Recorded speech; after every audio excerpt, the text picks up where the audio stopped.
कि हिंदू मुसलमान जब लड़ते हैं तो दोनों के बीच में खड़ा होकर फैसला कौन करता है? काहे नहीं करा लेते ऊपर वाला से? अयोध्या में क्या था, फैसला किसने किया? दुनिया है राम के पीछे, राम है संविधान के पीछे।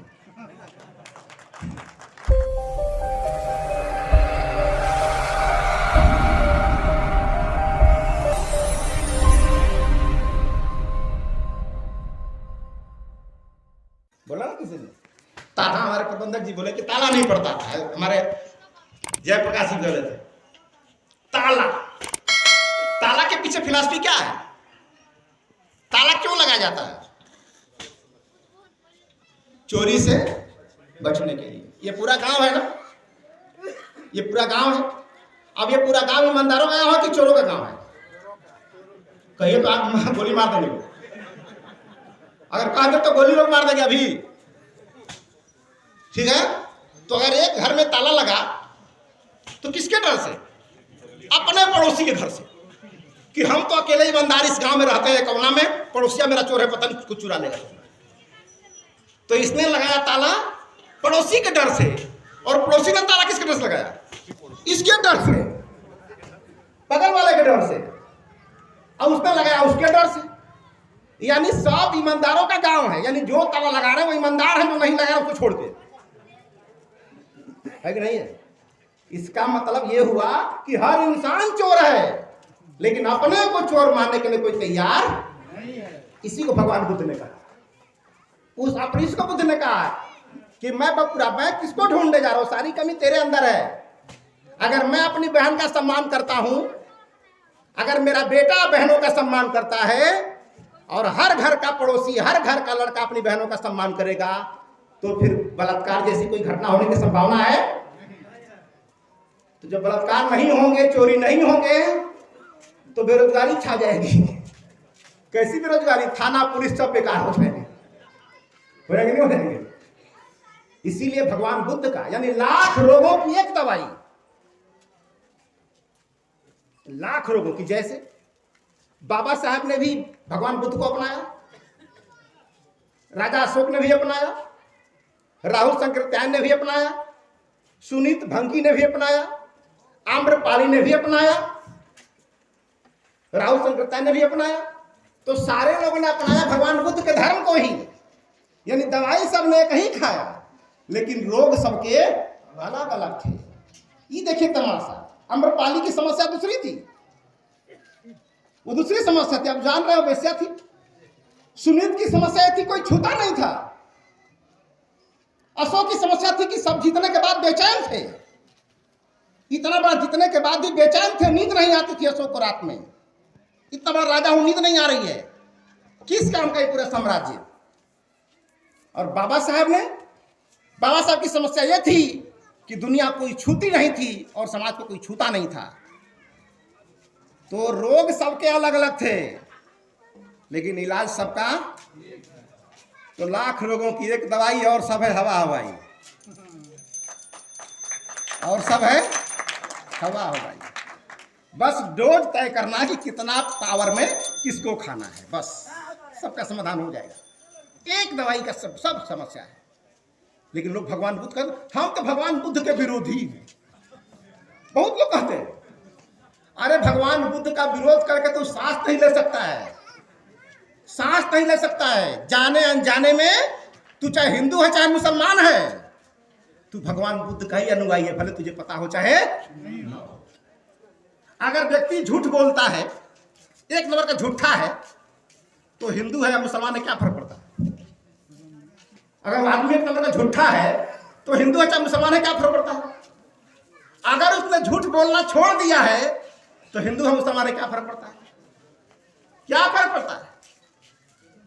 वो व्यभिचारी है, महिलाओं का सम्मान नहीं करता है, महिलाओं के साथ बदचलन का व्यवहार करता है, तो हिंदू है चाहे मुसलमान है क्या फर्क पड़ता है? वो आदमी शराबी है, जुआरी है, मोहल्ले में आतंक मचाए हुए है, अगर ऐसा नेचर है तो हिंदू है मुसलमान है क्या फर्क पड़ता है? और चोरी छोड़ दिया, हिंसा छोड़ दिया, महिलाओं का सम्मान करना सीख लिया, शराब छोड़ दिया, ये सब नहीं करता, तो कोई भी धर्म है क्या फर्क पड़ता है? क्या फर्क पड़ता है? हिंदू मुसलमान होने से क्या फर्क पड़ता है? बताओ ना, आसाराम बापू कौन धर्म के हैं? आसाराम बापू कौन धर्म के हैं? आज तक किसी ने बताया नहीं। कोई बताओ उनका धर्म क्या है? वो कौन धर्म के हैं आसाराम बापू? कोई डर के मारे बोलेगा ही नहीं, कोई डर के मारे बोलेगा ही नहीं। इसका मतलब कि कौन सा धर्म है ये माने नहीं रखता, तेरा आचरण कैसा है ये माने रखता है, ये माने रखता है। और नहीं तो लोग बोले कि गर्व से को हिंदू था, और हिंदू ऐसे ही होते हैं आसाराम बापू की तरह। कोई बोले, हिम्मत नहीं है किसी की। इसीलिए जो भारत का संविधान है वो किसी के चरण की पूजा नहीं करता। तुम्हारे चरण के लाखों पुजारी होंगे, वो दो कौड़ी की बात है। अगर तेरा आचरण ठीक नहीं है तो तेरा जगह आश्रम में नहीं, जेल में होगा, जेल में होगा। और ये कब संभव हुआ? जब भारत का संविधान है तब संभव हुआ। जब भारत का संविधान है तब संभव हुआ। नहीं तो जब संविधान नहीं था तो अहिल्या का बलात्कार करने के बाद भी इंद्र क्या बन गए? भगवान। लोग आज भी कहते हैं इंद्र भगवान, वो भी देवता का राजा। मन एकदम सिंपल, गोडाउन नहीं, गोडाउन का सिंपल, राजाओं का राजा, राजाओं का राजा। जब इंद्र के बलात्कार, जब अहिल्या के बलात्कारी भगवान हो सकते हैं तो उसके उत्पाद, उसके प्रोडक्शन आसाराम बापू ही हो सकते हैं, और दूसरा नहीं हो सकता, और दूसरा हो नहीं सकता है। बस अंत में यही कहना चाहूंगा कि आपका धर्म क्या है वो दो कौड़ी की बात है। आप किस देश के हैं ये दो कौड़ी की बात है, आप किस जात के हैं ये दो कौड़ी की बात है, लेकिन आपका आचरण कैसा है यही करोड़ों की बात है, अनगिनत है यार, करोड़ों की बात है। इसलिए भगवान बुद्ध ने सीधा क्या कहा? सिर्फ आचरण, सिर्फ आचरण, अंत में भी आचरण और आखिर में आचरण और मध्य में आचरण। अगर ये तीनों ठीक है तो दुनिया की ताकत तुझे आसाराम बापू के बगल में नहीं बैठा सकती, नहीं बैठा सकती। इसलिए समझिएगा। और आज उस ऐतिहासिक पर्सन और पर्सनालिटी को पैदा करने के लिए जो आज हमारे राजेंद्र प्रसाद जी ने शुरू किया है, बुद्ध विहार, यानी बिहार आप फिर से बुद्ध बनने की परंपरा में चल दिया है, अब चल दिया है। उस लोक कल्याणकारी संस्कृति की बुनियाद रखी है। और औरंगाबाद के लोगों को बधाई देता हूं, आप लोगों को। और ये गांव, इस गांव की किस्मत है, इस गांव की किस्मत है कि इस क्षेत्र में सबसे पहले बुद्ध विहार एकौना में हुआ। आज पता नहीं चलेगा इस गांव के लोगों को, आज नहीं पता चलेगा। आज हम किसका नाम ले, नालंदा का। जब नालंदा बन रहा होगा तो लोगों को पता भी नहीं होगा कि क्या बन रहा है। इसीलिए भगवान बुद्ध को समझिए, और भगवान बुद्ध का विरोध करके कोई एक क्षण जिंदा नहीं रह सकता है, जिंदा ही रहेगा बुद्ध के नाम पर। कोई बोलता है मैं बुद्ध का बड़ा विरोधी हूं, तो मैं बोलता हूं दाल खाते हो कि नहीं खाते हो? बोला हाँ खाता हूं। नमक कितना डालते हो? थोड़ा डालते हो कि एक मीठा डालते हो? कितना डालते हो? न कम न ज्यादा। तो क्या हुआ? मध्यम मार्ग।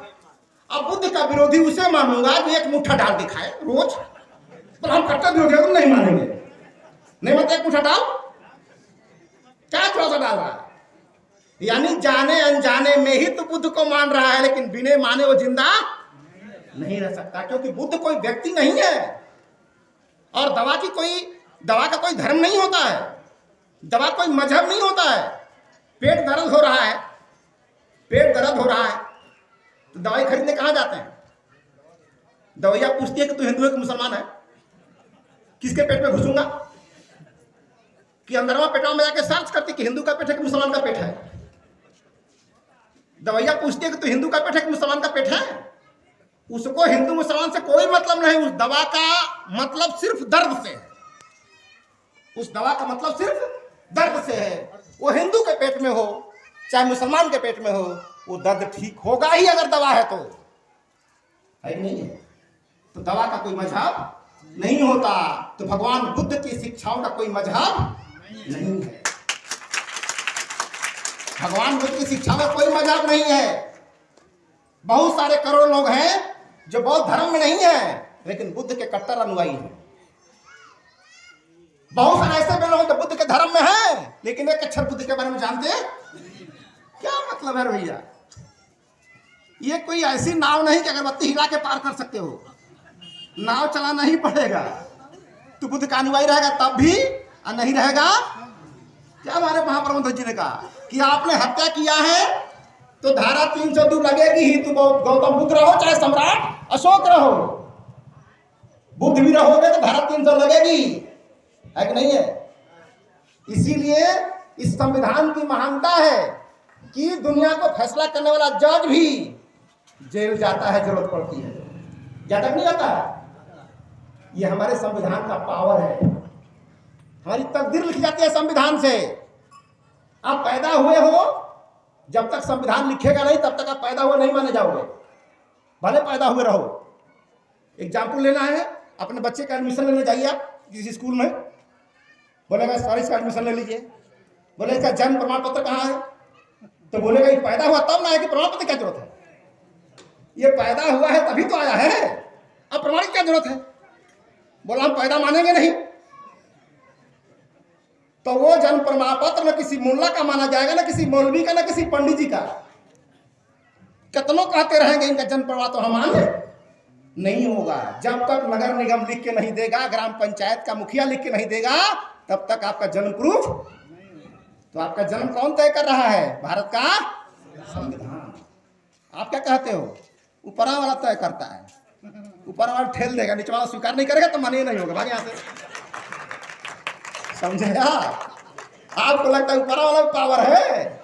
अरे पावर कहाँ है जानो। अरे हम तो ऐसे बेवकूफ लोग हैं कि करंट है किसी और बोर्ड में, आप प्लग लगा लिए किसी और बोर्ड में, और 70 साल हो गया आज तक उजाला नहीं हुआ। इसलिए क्योंकि हमारी प्लगिंग गलत जगह हो गई। गलत जगह होना चाहिए था। प्लग लगाना था हमको संविधान में, हमने लगा लिया मंदिर और मस्जिद में। क्या होगा? आज कोरोना आ गया है, सबकी औकात सामने आ गई, चाहे मंदिर वाले हो चाहे मस्जिद वाले हो। किसी का काम, चाहे भगवान को मानो तब वो मास्क लगाओ, और भगवान को ना मानो तब वो मास्क लगाओ। पावरफुल कौन है? कोरोना। कोरोना सब हाथ उठा लिए, सबका लॉकडाउन लग गया। अब भी हमको हकीकत पता ना चले तो हमारे जैसा मूर्ख कोई नहीं है। समझो ध्यान से, ये धर्म की आलोचना नहीं है, ये सच्चाई है। और इसको जितना जल्दी स्वीकार करोगे, मोबाइल, एक मस्जिद में हिंदू नहीं घुस सकता और मंदिर में मुसलमान नहीं घुस सकता, लेकिन मोबाइल सब यूज कर रहे हो। कबर पूछते नहीं कि इसको हिंदू ने बनाया कि मुसलमान ने बनाया। कहता कोई? मोटरसाइकिल कोई नहीं पूछता कि मुसलमान ने बनाया कि हिंदू ने बनाया। मोटरसाइकिल कौन बनाया? पता नहीं। कहां भटके हैं हम लोग। ये प्रकृति का जो नियम है वो नेचर ऑफ लॉ है, और लॉ ऑफ नेचर ये नहीं जानता कि तुम कौन जाति, कौन बिरादरी, किसी धर्म के हो। जब आग में पैर पड़ेगा तो जलेगा ही, वो पूछेगा नहीं तो ब्राह्मणों की, ठाकुरों की, चमारों की लगा। नेचर ऑफ लॉ है ये। तो आप प्रकृति के नियमों को पालन करिए। और भारतीय संविधान जैसे ग्रंथ के अलावा कुरान कितना भी बढ़िया होगी, लेकिन अल्लाह मिल सकते हैं उसमें, भगवान नहीं मिल सकते। गीता कितना बढ़िया होगी, भगवान मिल जाएंगे, अल्लाह नहीं मिलेंगे।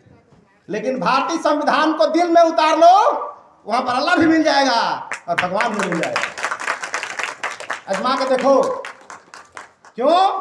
कि हिंदू मुसलमान जब लड़ते हैं तो दोनों के बीच में खड़ा होकर फैसला कौन करता है? काहे नहीं करा लेते ऊपर वाला से? अयोध्या में क्या था, फैसला किसने किया? तो दुनिया है राम के पीछे, राम है संविधान के पीछे। समझिए ध्यान से। इसलिए पावर आप अपना पावर को समझिए। एक नागरिक का जितना पावर है भारतवर्ष में, उतना पावर ऊपर वाले के पास भी नहीं है। इसीलिए लड्डू सब लोग मानते हैं चुनाव आता है तो सारे नेता कहते हैं भगवान हमको जिता देना। कौन जिताता है? लड्डू वाला। आप जिताते हो तो लड्डू किसको चढ़ाना चाहिए? लड्डू किसको चढ़ाना चाहिए? आपको। लेकिन वो सब जानते हैं कि आप लड्डू खाओगे नहीं, आप तो पाउच पियोगे, आप तो शराब पियोगे, बाटी चोखा खाओगे। तो जो देवता शराब से खुश होने वाला है, पाउच से खुश होने वाला है, उसको लड्डू क्यों चढ़ाना? भाई बंद कर दो बाजा वाले।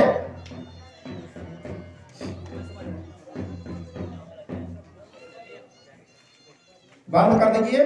बहुत अच्छा लग रहा है, लगता है लक्ष्मीकांत पैरालाल के घर के हैं।